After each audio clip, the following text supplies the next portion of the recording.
Meron talagang mga pagkain dito sa dagat guys pa na kahit ilang bisis na natin balik-balikin, napakasarap pa rin at hindi pa rin tayo natatakhan. Kaya naman sa video ito, samahan nyo kami ni Ivy at bubungkagin pa rin natin ang mga bahaw. Pero bago ang lahat guys, ito muna yung mga pangyayari. Nagpalit muna si Ivy ng saging na sarabya dito sa amin dahil napakasarap daw ito dinalhin sa dagat. Kaya naman transisyon na kaagad tayo, binutang na kaagad namin sa kaldero. At sa pagdungang nga pala ng saging dito guys, binutangan rin namin ang dahon ng saging para hindi mamansahan yung aming kaldero. Dahil patay kami sa mama ni Ivy kapag namansahan yung kaldero na yan. At siyempre tinubigan na rin natin dahil hindi naman maluluto yung saging na yan kapag walang tubig. At speaking of tubig, siyempre hinalingan ko na dahil ang kapartner ng tubig ay kayo. Kaya naman pinakayo ko na kagad at tinakang ko na yung kaldero natin dito na napakadako talaga. At pagkatapos kong pagtakang na tinga ko, naluto na kagad. Napakabilis lang talaga. Kaya naman hindi ko na pinaselo, binutang ko na kagad sa ikubang na blue. At as you can see naman guys, mas lalong sumarap yung saging dahil napakasweet ni Ivy. Dito guys, hindi na ako nagpadugay-dugay. Dinriban ko na kagad ang motor at talagang dumiretso na kami papunta sa aming dagat. At as you can see naman guys, dinala pa rin namin yung gakit namin na kahit baon lang yung dala ay nauunlod na. Iwan ko ba kung anong nangyari dito sa gakit namin. At sa puntong ito guys, dito pa rin kami sa aming kamangruban magpupud trip dahil ito talaga yung pinakapaboritong spot ni Ivy dahil napaka-presko dito at bukod sa presko ay nakaka-unwind ka talaga dito at mawawala yung mga stress mo.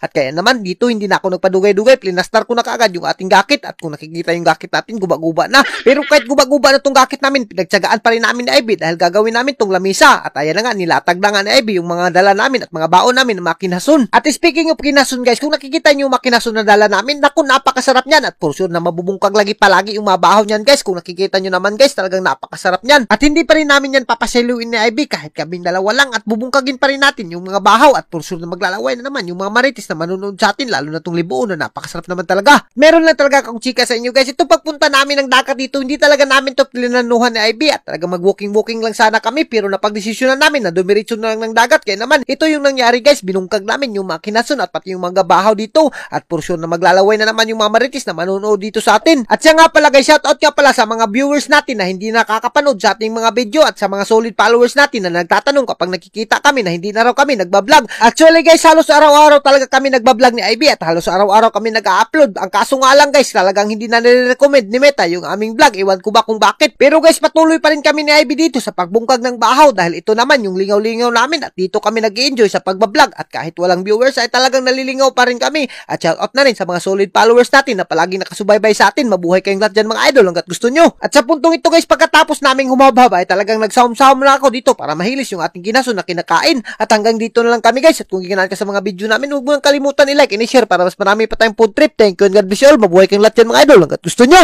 So ayun guys, kung mahilig ka pa rin sa mga laro na mga ganito, mayroon akong bagong laro na super legit talaga. Ito ang PHP Games at dito ay napakadali lang talagang manalo at titistingan natin guys. Ito ang Super Ace.